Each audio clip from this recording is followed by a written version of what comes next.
था। वहीं एक बेटा और बाप की उम्र 50 साल से ऊपर और बेटी की उम्र 30 साल।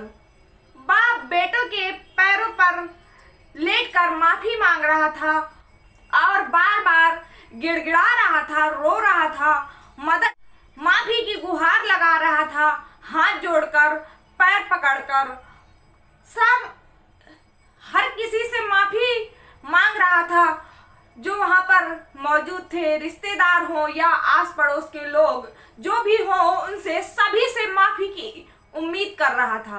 तभी बेटे ने एक जोरदार थप्पड़ बाप के गाल पर रगड़ा और थाने फोन लगाया।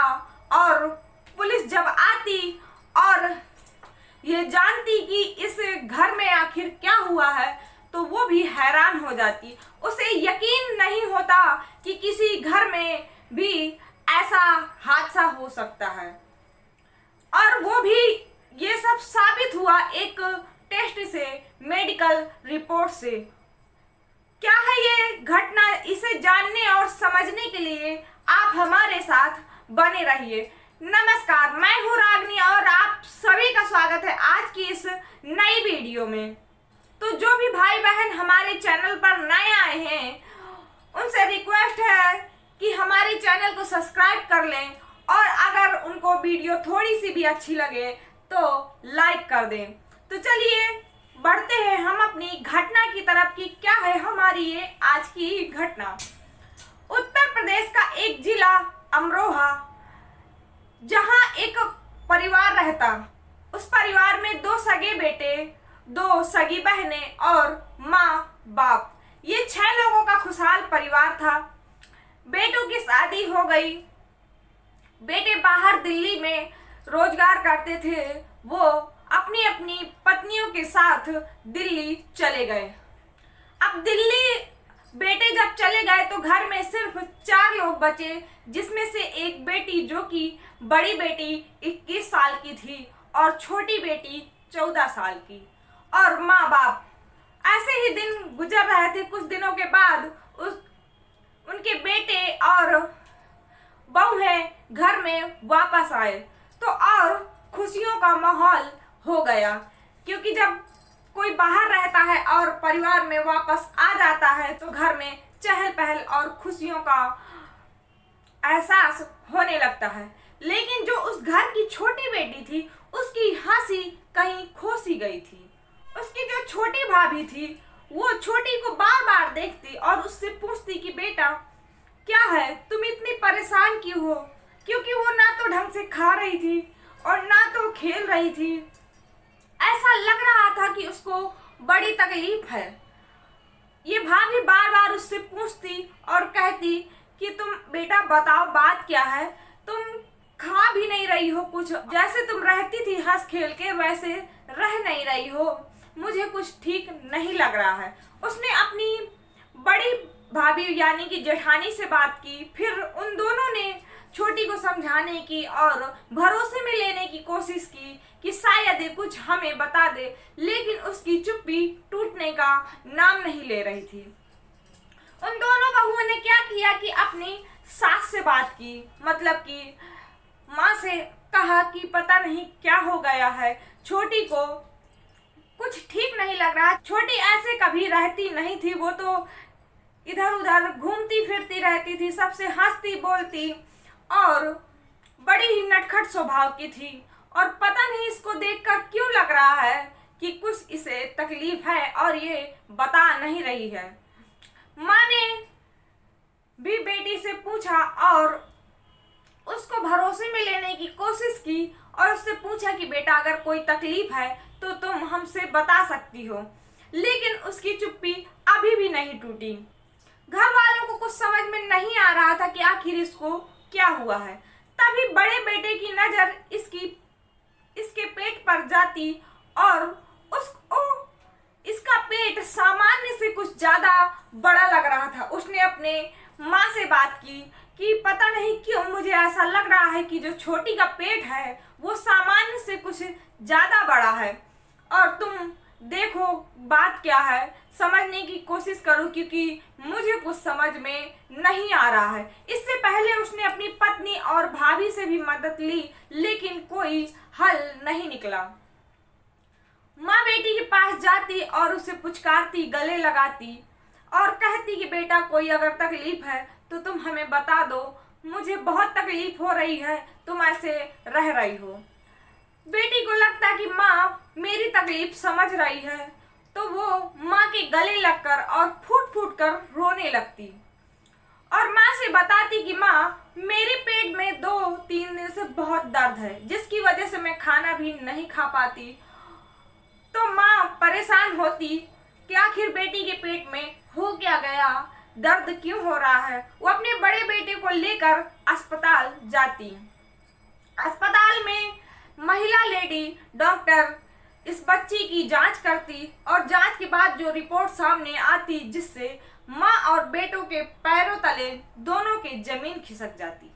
वो सोचने पर मजबूर हो जाते कि आखिर ऐसा इसके साथ क्या हुआ, आखिर इसके साथ ऐसा कैसे हो सकता है, क्योंकि उनकी बेटी मात्र और मात्र 14 साल की थी। डॉक्टर बताती कि आपकी बेटी 3 महीने की प्रेग्नेंट है।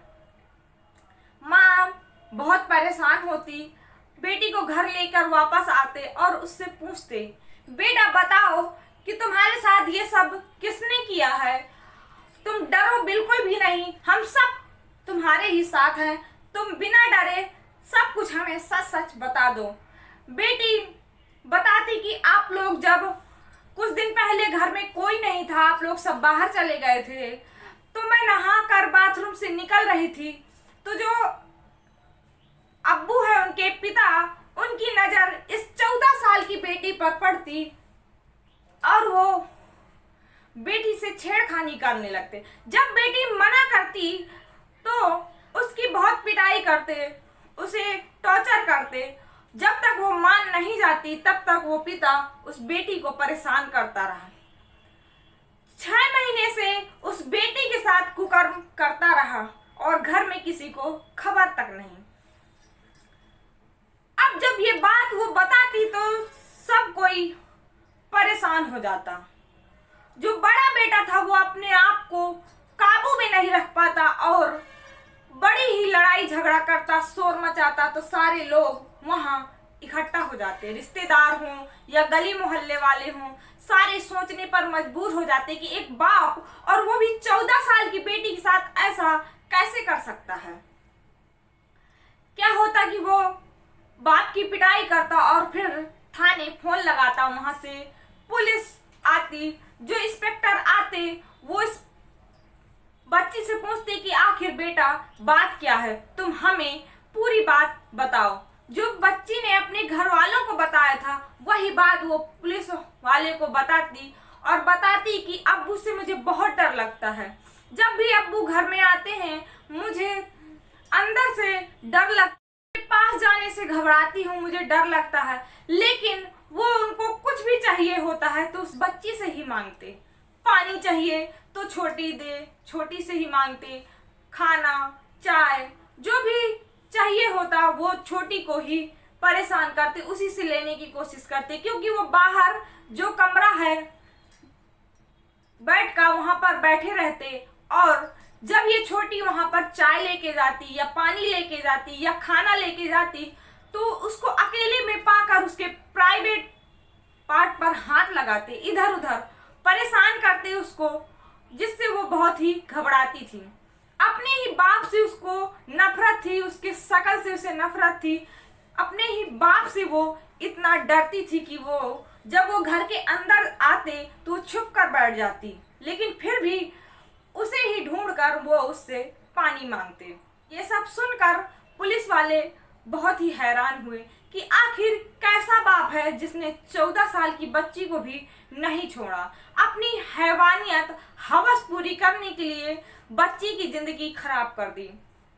बाप को पकड़ के ले जाते और कई धाराएं लगाकर उसको सलाखों के पीछे डालते। अब जो उसके पेट में बच्चा पल रहा था उसको गिराने के लिए अदालत पर अर्जी डालते, वहां से अर्जी लेते उस बच्ची को काउंसलिंग के लिए भेजा जाता, ताकि वो जो तकलीफ उसके अंदर है, जो बाप नाम से उसे नफरत है, तो वो उस तकलीफ से उभर सके। लेकिन आप ही सोचिए कि अगर किसी दूसरे ने उसके साथ छेड़खानी की होती, कुछ भी किया होता, तो वो शायद भूल जाती। लेकिन उसी का बाप जब उसके साथ ऐसी दरिंदगी कर रहा है, उस बात को एक बेटी कैसे भूल सकती है। ये घटना सुनकर हर कोई परेशान हो गया, रिश्तों पर से विश्वास हो गया और बाप के रिश्तों को शर्मसार कर दिया। मेरा ये घटना सुनाने का ये बिल्कुल भी मतलब नहीं था कि किसी की भावनाओं को ठेस पहुंचाया जाए, किसी को परेशान किया जाए, बल्कि बस इतना कि आप लोगों को सतर्क और आप लोगों को सचेत किया जाए। तो अगर आपकी ये घटना पर क्या राय है, आपको ये घटना कैसी लगी, आप हमें कमेंट सेक्शन में बता सकते हैं। आपकी कमेंट की हमें बेसब्री से इंतजार रहता है। तो आज की घटना में बस इतना ही। मिलते हैं नई घटना में एक नई जानकारी के साथ, आपको सतर्क और आपको सचेत करने के लिए। हम उम्मीद करते हैं कि जब तक आपके सामने हम नई घटना लेकर आएंगे, तब तक आप अपने परिवार का और अपना ख्याल रखेंगे। तब तक के लिए जय हिंद।